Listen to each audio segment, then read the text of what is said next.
mensucikan najis.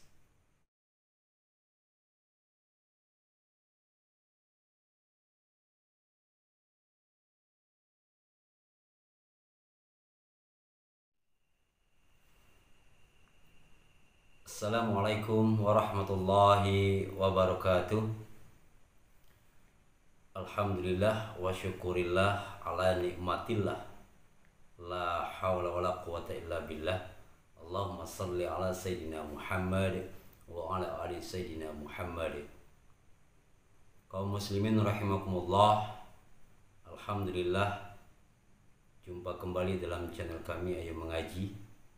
Dalam kesempatan kali ini yang akan kami bahas adalah tentang tata cara mensucikan najis. Kaum muslimin rahimakumullah, najis secara bahasa artinya adalah sesuatu yang menjijikkan, sedangkan secara istilah adalah sesuatu yang haram.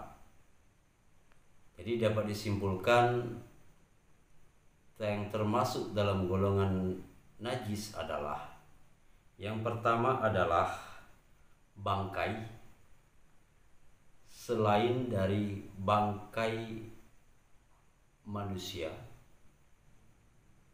belalang, dan ikan, maka semua bangkai termasuk kategori najis.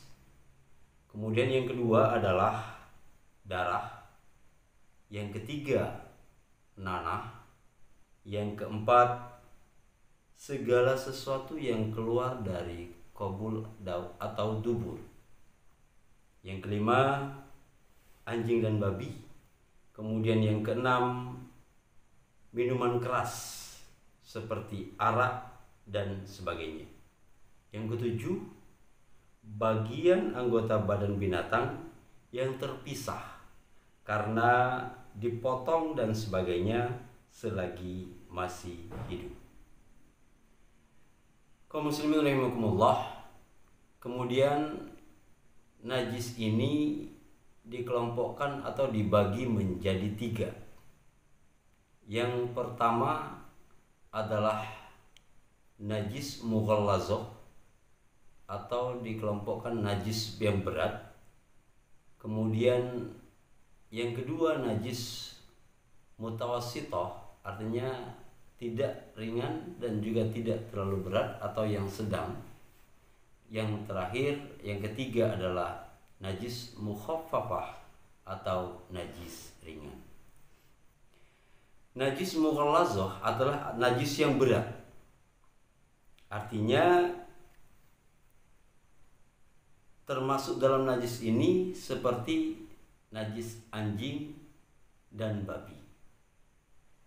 Adapun cara mensucikan najis mughallazah ini, maka harus disiram sebanyak 7 kali, dan di antara yang 7 itu sekalinya harus disiram dengan air dan dicampur tanah atau debu yang suci.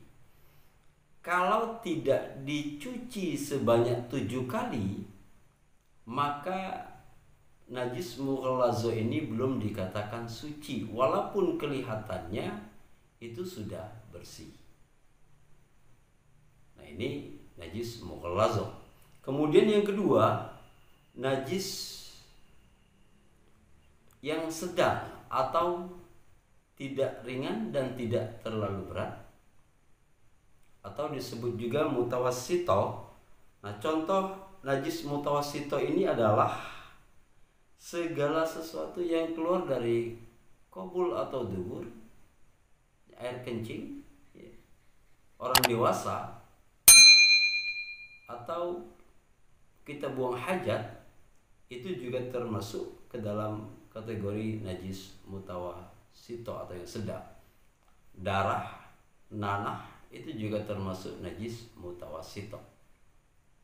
Nah, adapun cara mensucikan najis mutawassithah ini, maka benda yang terkena najis itu harus disiram dengan air sehingga hilang zat warnanya atau baunya. Ini najis mutawassito atau najis yang sedang. Kemudian yang terakhir adalah najis mukhafafah, artinya najis yang ringan. Contoh najis yang ringan ini adalah air kencing seorang bayi laki-laki yang belum memakan selain daripada air susu ibunya atau ASI.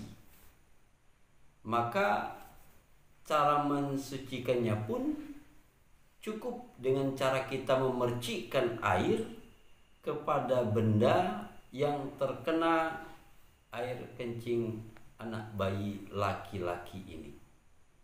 Nah, sedangkan benda yang terkena air kencing bayi perempuan, walaupun dia belum memakan sesuatu selain daripada air susu ibunya, maka hukumnya sama dengan kita mensucikan air kencing orang dewasa.